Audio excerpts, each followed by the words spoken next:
समाचार express ठळक घडामोडींसाठी पाहूयात हेडलाईन्स। विट्यात महाराष्ट्रातील पहिल्या संगणकीकृत अभिलेख कक्षाचे उद्घाटन। विट्यात दत्त जयंती उत्साहात साजरी। अखिल भारतीय मराठा सेवा संघाच्या निवडी जाहीर। तासगाव तालुक्यातील मांजर्डे येथील औषध विक्रेत्याला वर्गणी का देत नाही या कारणावरून मारहाण। गलाई व्यावसायिकांच्या समस्या सोडवण्यासाठी सर्वतोपरी प्रयत्न करणार डॉक्टर पतंगराव कदम यांचे आश्वासन। हिंगणगाव खुर्द येथे विहिरीत मातीचा ढिगारा कोसळून तब्बल 16 लाख रुपयाचे नुकसान। आसत तालुका कडेगाव येथील महिला श्रीमती विजयाताई जाधव यांनी 30 गुंठ्यामध्ये 84 मेट्रिक टन ऊसाचे उत्पादन घेतले। प्रकाश पब्लिक स्कूलच्या खेळाडूंची नॅशनल स्पर्धेसाठी निवड। विट्यात डिजिटल इंडिया अंतर्गत ई अभिलेख व भूमी अधिकार अभिलेख कक्षाचे उद्घाटन जिल्हाधिकारी शेखर गायकवाड यांच्या हस्ते करण्यात आले। महाराष्ट्रातील पहिलेच संगणकीकृत अभिलेख कक्ष विटा येथील प्रशासकीय इमारतीत स्थापन करण्यात आले। या प्रसंगी अप्पर जिल्हाधिकारी संजय चव्हाण, निवासी उपजिल्हाधिकारी त्रिगुण कुलकर्णी, प्रांताधिकारी अश्विनी जिरंगे, तहसीलदार कल्पना ढवळे, अंजली मरोड, सोनिया घुगे, संप्रदा बिडकर यांच्यासह विविध ठिकाणचे तहसीलदार, प्रांत, तलाठी मंडळ अधिकारी, कोतवाल, डाटा ऑपरेटर व नागरिक उपस्थित होते। हा संपूर्ण अभिलेख कक्ष स्थापन करण्यात लिपिक गिरीश इनामदार यांचा सिंहाचा वाटा आहे। प्रथमतः अभिलेख कक्षाचे उद्घाटन जिल्हाधिकारी शेखर गायकवाड यांच्या हस्ते करण्यात आले। यावेळी कक्षाची संपूर्ण माहिती स्क्रीनद्वारे दाखवण्यात आली। यावेळी शेखर गायकवाड यांनी 7/12 हा जीवनाचा आरसा आहे या छोट्या कागदाचे प्रचंड महत्त्व असून महाराष्ट्रातील पहिला संगणकीकृत अभिलेख कक्षाचे कौतुक केले।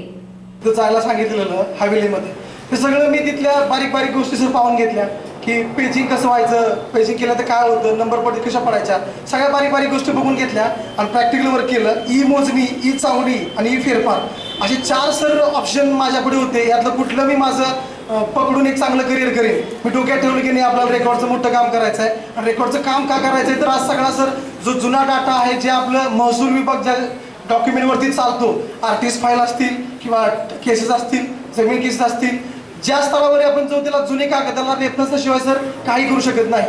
2 कोटीच्या आसपास सर डाटा सर मी स्कॅनिंग करून आज जिल्ह्याचं कम्प्लिटेशन केलेलं आहे। या अनुषंगाने सर मला बऱ्याच चांगल्या वाईट अनुभवाला पुढे जावं लागलं। ह्या रेकॉर्डसाठी उभा आहे मला ही वेळेसाठी मी किती कष्ट केले माझ्या जीवाला माहिती। आजच्या बदलत्या सामाजिक परिस्थितीमध्ये लोकांना वेगवेगळ्या जातीच्या दाखल्यांसाठी 1950 पूर्वीचे पुरावे पाहिजे असतात। हे सगळे महत्त्वाचे पुरावे विशेषतः जन्म मृत्यूचे उतारे आणि 7/12 हे यामध्ये पूर्वीच्या काळी जात लिहायची पद्धत होती।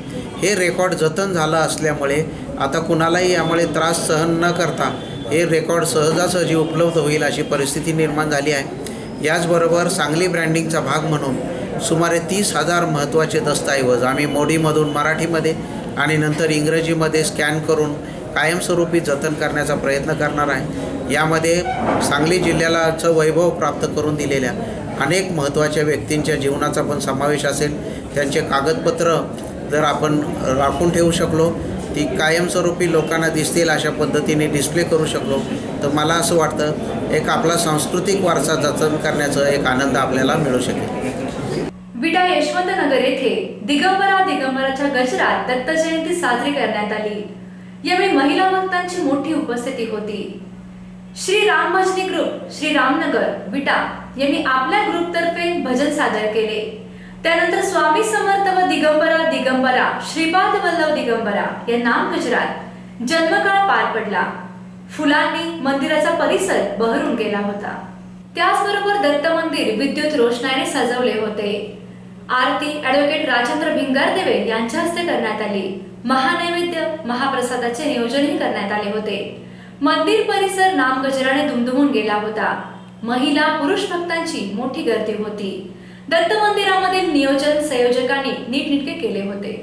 खानापूर तालुका अखिल भारतीय मराठा सेवा संघाच्या तालुकाध्यक्षपदी डॉक्टर संग्रामसिंह माने यांची तर तालुका सरचिटणीस विकास पवार यांची निवड करण्यात आली। यावेळी मराठा आरक्षण समन्वय समिती तालुकाध्यक्ष राजेश जाधव, शंभू युवक क्रांती संघटनेचे कार्याध्यक्ष अनिल जाधव यांची निवड मराठा सेवा संघटनेचे संस्थापक अध्यक्ष विजयसिंह महाडिक आदी महाराष्ट्राचे संघटक अशोक पाटील सचिव ST शिंदे यांच्या अध्यक्षतेखाली खानापूर येथे पार पडली। तासगाव तालुक्यातील मांजर्डे येथे जिल्हा किशोर किशोरी अजिंक्यपद स्पर्धा या गेल्या 2 दिवसांपासून सुरू आहेत। या संबंधित मांजर्डे येथे काही लोक गावात वर्गणी गोळा करीत आहेत। दरम्यान काल सकाळी 10 वाजण्याच्या सुमारास संभाजी शिवाजी मोहिते राहणार मांजर्डे यांचे व यांचा भाऊ संतोष एकनाथ मोहिते या दोघात गावातील हनुमान मंदिर शेजारी किसान ॲग्रो पॉइंट नावाचे शेती औषधाचे दुकान आहे। या ठिकाणी या दुकानात काल सकाळी कबड्डी स्पर्धेची वर्गणी मागण्यासाठी मधुकर हिंदूराव पाटील, सुनील वसंत गोटकर, अमोल विलास पाटील, सागर पाटील, विनायक पाटील हे सर्व राहणार मांजर्डे हे या दुकानात 500 रुपये एवढी वर्गणी मागण्यासाठी गेले होते। मात्र दुकानदार संभाजी मोहिते यांनी वर्गणी देण्यास नकार दिला। तू का वर्गणी देत नाहीस असे म्हणत संभाजी यांना जबरी मारहाण करण्यात आली व त्यांच्या दुकानातील औषध बाटल्या फोडून त्यांच्या दुकानातील तब्बल 30,000 एवढी रोख रक्कम व 10,000 रुपये एवढ्या मुद्देमालाचे नुकसान केल्याची तक्रार संभाजी मोहिते यांनी तासगाव ठाण्यात देण्यात आली। दरम्यान सदरचे संशयित हे मांजर्डे येथील एका मोठ्या नेत्याचे भाऊ असल्याचे या संबंधित तासगाव ठाण्यातील पोलीस त्यांना पाठबळ देत असल्याचा आरोप फिर्यादीने केला आहे। या प्रकरणाचा तपास पोलीस उपनिरीक्षक बाजीराव मोहिते करत आहेत। या प्रकरणी सखोल चौकशी करून या गुन्ह्यातील आरोपींना कडक कारवाई करून मांजर्डे गावातील दहशत ही कायमची मोडीत काढावी अशी मागणी ग्रामस्थांतून होत आहे। अन्यथा या दहशती विरोधात तीव्र आंदोलन करण्याचा इशारा ग्रामस्थांनी दिला आहे। संभाजी मोहिते मी इथं दुकान बसलो होतो, गिऱ्हाईक करत होतो।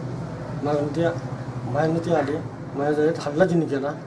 हल्ला करून हान मालिक मला मारले तिने, मारल्यानं ढकललं, लाटा बुक्या मारल्या। क्वांटममध्ये पैसे होते 30,000 रुपये, ते पैसे ते घेऊन गेले आणि मला म्हणजे तुला बघून घेतो। मी अशी गेली 10 वर्ष चालू 20 वर्ष चालू आहे असतं गावाच्या माझ्या गावात। मी त्यांचा एकदम गुंडगिरी त्यांची वागणं चालू आहे त्यांचं हल्ली। त्यामुळे ती पोलीस स्टेशन काही तासगावचा भाग काय घेत नाही आणि यांचं दारू मटका चालू सगळ्यांच्या गावात त्यांचं सगळं धंदा आहे ती। आणि गरीबाला ही अन्याय अजिबात मिळत नाही त्याच्याकडं आणि रोज दमदाटी करते गावात। ही अशी घटना चालू आहे माझ्या गावात। ही कुठं तर थांबलं पाहिजे नाही अशी माझी विनंती आहे। पोलीस स्टेशनला तासगावला मुख्यमंत्र्यांना मी सांगतो अशी माझी विनंती आहे। काल भांडण्यात आली त्या दिवशी इथं दुकानात इथं भांडणं चालू होते। मी तिकडनं पळत आलो, मी बघितलं त्यावेळी संभाजी मोहित्यांना मारहाण होत होती। त्यावेळी तिथं हजर होतो, 5-6 जणांनी मारहाण केली आणि लाथाबुक्क्यांनी काठ्याने मारत होते आणि गावात ही गुंडशाही थांबली पाहिजे। आज 20 वर्ष झालं गावात असंच चालू आहे, पुन्हा पुन्हा अन्याय असं सारखा सतत होत आला आहे आणि ह्याला वाचा कुठं तर फुटली पाहिजे। आम्ही आत्ता तासगाव पोलीस स्टेशनला आमचं ऐकून घेत नाही, नाहीतर इथनं आम्ही पुढे SP साहेबांनी करणार आंदोलन करणार। आम्ही डायरेक्ट SP ऑफिसला जाणार। हे कुठं तर थांबलं पाहिजे आणि याला आळा घातला पाहिजे, नाहीतर आमचं पुढचं आंदोलन तीव्र असणार आहे, यात काही शंका नाही। कारण सर्वसामान्याचा छळ गावात ह्याच्या मागं अनेक गुन्हे पचवण्यात आलेले आहे। अवैध धंदे गावात चालू आहेत, दारू मटका राजरोजपणे चालू आहे, वरनं वरद हसत आहे कोणाच तरी, याला तो थांबला पाहिजे आणि सर्वसामान्य न्याय मिळाला पाहिजे एवढीच आमची इच्छा आहे। नाहीतर इथून पुढे आम्ही आंदोलन तीव्र करू। नागपूर येथे सांगली सातारा जिल्ह्यातील गलाई व्यावसायिकांच्या समस्या सोडवण्यासाठी सर्वतोपरी प्रयत्न करणार असल्याचे आश्वासन आमदार डॉक्टर पतंगराव कदम यांनी दिले। नागपूर येथे सांगली सातारा जिल्ह्यातील होलमार्क गलाई बांधव सराफ व्यावसायिक कारागीर यांची डॉक्टर पतंगराव कदम यांनी भेट घेतली। यावेळी त्यांच्या व्यावसायिक समस्यांची माहिती घेतली। शासनाच्या जाचकाटीमुळे हा व्यवसाय अडचणीत आला आहे। कर घेण्याचा आमचा विरोध नाही, परंतु जाचक निर्बंध हटवण्यासाठी मागणी असल्याचे सराफ व्यावसायिकांनी सांगितले। कडेगाव तालुक्यातील हिंगणगाव खुर्द येथे 15 ते 16 लाख रुपये खर्च करून चौकोनी बांधकाम केलेल्या 55 फूट खोल असणाऱ्या विहिरीत मातीचा ढिगारा कोसळल्याने शेतकऱ्यांचे मोठे नुकसान झाले आहे। हिंगणगाव खुर्द येथील शेतकरी विजय जाधव यांनी विहीर खोदण्यासाठी 6 लाख रुपये तर विहिरीसाठी रिंग टाकण्यासाठी 10 लाख रुपये असे मिळून 16 लाख रुपये खर्च केले होते।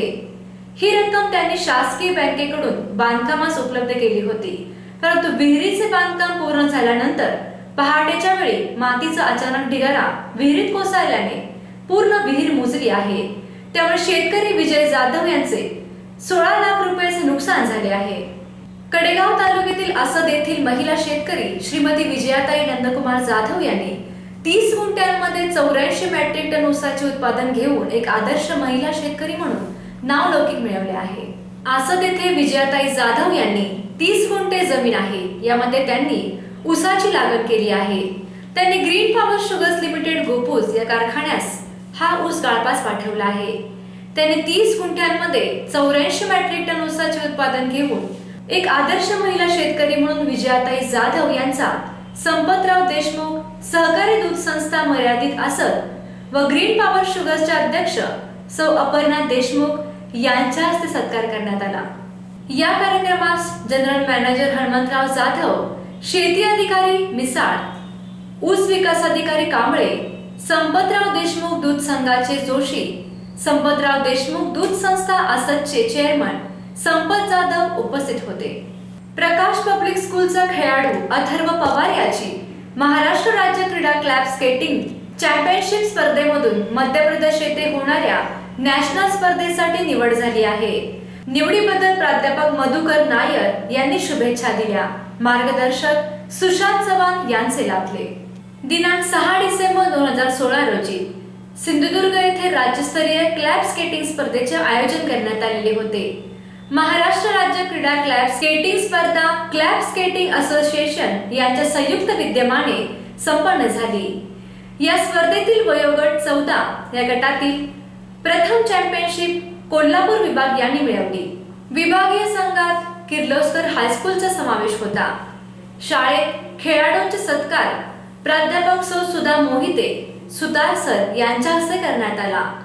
सर्व खेळाडूंची निवड मध्य प्रदेश येथे होणाऱ्या नॅशनल क्लॅब स्केटिंग स्पर्धेसाठी निवड झाली असून विजेत्या खेळाडूंची नावे अथर्व पवार, साईराज माने, आरुष कुलकर्णी, आर्यन गायकवाड, सुयश वनखंडे, अभिषेक बनसोडे हे असून यांना नॅशनल स्पर्धेसाठी सुशांत चव्हाण, अभय बिराज, सौ अमृता चव्हाण यांचे मार्गदर्शन लाभले.